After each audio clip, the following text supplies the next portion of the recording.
നമസ്കാരം. Raf talks ഫുട്ബോളിലേക്ക് ഏവർക്കും സ്വാഗതം. കഴിഞ്ഞ സീസണിൽ റയൽ മാഡ്രിഡിനു വേണ്ടി ഗംഭീര പ്രകടനം പുറത്തെടുക്കാൻ ബ്രസീലിയൻ സൂപ്പർ താരമായ റോഡ്രിഗോക്ക് കഴിഞ്ഞിരുന്നു. 17 ഗോളുകളും 9 അസിസ്റ്റുകളും അദ്ദേഹം കഴിഞ്ഞ സീസണിൽ സ്വന്തമാക്കിയിരുന്നു. കൂടാതെ ക്ലബിനോടൊപ്പം യുവേഫ ചാമ്പ്യൻസ് ലീഗ് കിരീടവും ലാലിഗ കിരീടവും അദ്ദേഹം സ്വന്തമാക്കിയിരുന്നു. ബാലൻഡിയോർ പട്ടികയിൽ മുൻനിരയിൽ തന്നെ സ്ഥാനം അർഹിച്ച ഒരു താരമാണ് റോഡ്രിഗോ. എന്നാൽ അദ്ദേഹം 30 പേരുടെ നോമിനി ലിസ്റ്റിൽ പോലും ഇടം നേടിയിട്ടില്ല. ഇത് പലരെയും അത്ഭുതപ്പെടുത്തിയ ഒരു കാര്യമാണ്. റോഡ്രിഗോ പോലും തൻ്റെ ഇൻസ്റ്റഗ്രാം സ്റ്റോറിയിലൂടെ ഇതിനെതിരെയുള്ള ഒരു പ്രതിഷേധം പ്രകടിപ്പിച്ചിരുന്നു എന്നുള്ളതാണ്. ഇപ്പോൾ അദ്ദേഹം തൻ്റെ നിരാശ തുറന്ന് പറയുകയും ചെയ്തിട്ടുണ്ട്.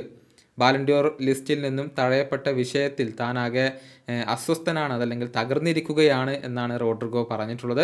അദ്ദേഹത്തിൻ്റെ വാക്കുകളെ ESPN ബ്രസീൽ റിപ്പോർട്ട് ചെയ്തിരിക്കുന്നത് ഇങ്ങനെയാണ്: ഞാൻ ആകെ തകർന്നിരിക്കുകയാണ്. തീർച്ചയായും ഞാൻ സ്ഥാനം അർഹിച്ചിരുന്നു.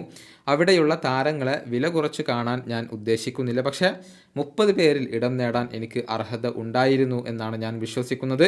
തീർച്ചയായും പുറത്തായത് ഒരല്പം അത്ഭുതപ്പെടുത്തി.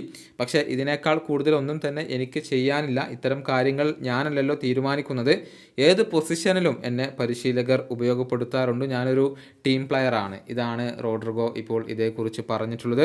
ഡാനി ഒൽമോ, അതുപോലെ തന്നെ ഫിൽ ഫോഡൻ, ഗ്രിമാൾഡോ തുടങ്ങിയ പല താരങ്ങളും ഈ ഒരു 30 അംഗ ലിസ്റ്റിൽ ഇടം നേടിയിരുന്നു. എന്നിട്ട് പോലും റോഡ്രിഗോക്ക് സ്ഥാനം ലഭിച്ചില്ല എന്നുള്ളത് പലരെയും അത്ഭുതപ്പെടുത്തിയ ഒരു കാര്യം തന്നെയാണ്. കഴിഞ്ഞ മത്സരത്തിൽ ബ്രസീലിൻ്റെ വിജയ ഗോൾ നേടിയത് റോഡ്രിഗോയായിരുന്നു. ഇനിയിപ്പോൾ അടുത്ത മത്സരത്തിൽ ബ്രസീൽ പരാഗ്വെക്കെതിരെയാണ് കളിക്കുക. ഈ വീഡിയോയുടെ അവസാനിപ്പിക്കുന്നു. വീണ്ടും കാണാം.